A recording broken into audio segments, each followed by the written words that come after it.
তৃণমূল কংগ্রেসের যে ভাইপো গ্যাং আছে তাদের দ্বারাই এই ঘটনা ঘটেছে।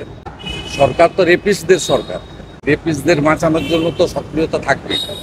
কসবা গণধর্ষণ কাণ্ডে গ্রেফতার করা হলো আরো একজনকে।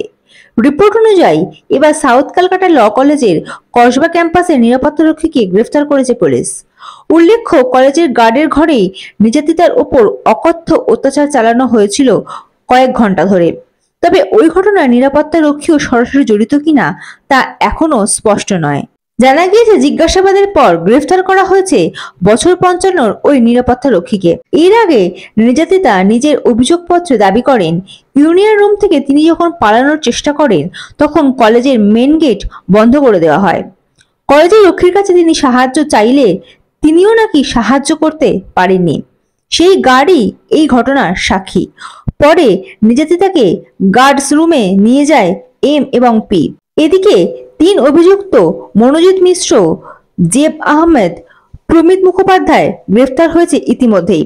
পুলিশের এই সক্রিয়তা নিয়ে রাজ্য বিধানসভা বিরোধী দল নেতা শুভেন্দু অধিকারী বলেন, সক্রিয়তা তো থাকবেই, রেপিস্টদের বাঁচানোর জন্য তো সক্রিয়তা থাকবেই। স্বাভাবিকভাবে সরকার তো রেপিস্টদের সরকার, সরকার রেপিস্টদের সরকার, তো স্বাভাবিকভাবে এটা করছে ওরা।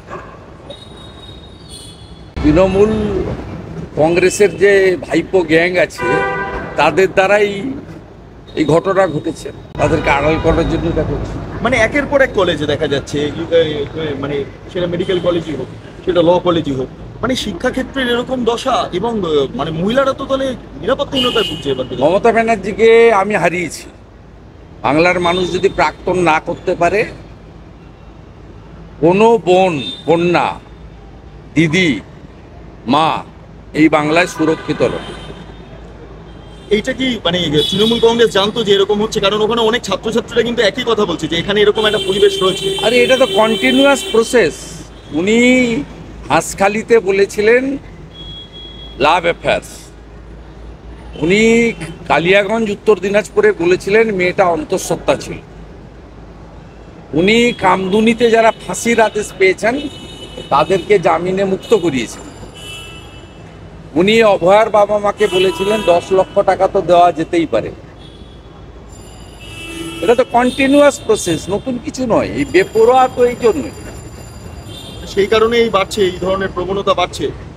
অনুব্রত মণ্ডল যদি বোলপুরের আইসিকে ফোন করে তার স্ত্রী এবং মাকে ধর্ষণ করবে 5 বার বলছে ফোনে, তারপরেও তিনি সুরক্ষিত থাকেন। তৃণমূলের এক নেতা বলছেন তিনি নির্যাতিতা কেন গেছিলেন ওখানে, কাকে বলে গেছিলেন এবং কাউকে সঙ্গে নেননি কেন? ওদের কথার উত্তর দেব না। ভাইপো গ্যাং এই রাজ্যে অতি সক্রিয়, বেপরোয়া, বাচ্চা ছেলেরা, মানে 25-27 বছরের ছেলেরা 100 কোটি টাকার মালিক হয়েছে। বিনয় মিশ্র কত টাকার মালিক, কোথায় গেছে? কুন্তল শান্তনু জেল খাটলো, তারা কত টাকার মালিক, কতদিন রাজনীতি করেছে? পশ্চিমবাংলার রাজনীতিতে এই যে অবক্ষয়, এই যে রাজনৈতিকভাবে যে পশ্চিমবাংলা শেষ হয়েছে ডিউ টু এই তোলাবাজ ভাইপো অ্যান্ড হিজ গ্যাং, যারা এক্সটর্শন অফ মানি করে এবং রেপ থেকে শুরু করে সমস্ত রকম বেপরোয়া কার্যকলাপের সঙ্গে এই গ্যাং যুক্ত। দাদা আপনি, এবং এর জন্য দায়ী পুলিশ, মনোজ বার্মারা দায়ী, রাজীব কুমাররা দায়ী, বিনীত গোয়েলরা দায়ী। Bureau report, ND Bangla news.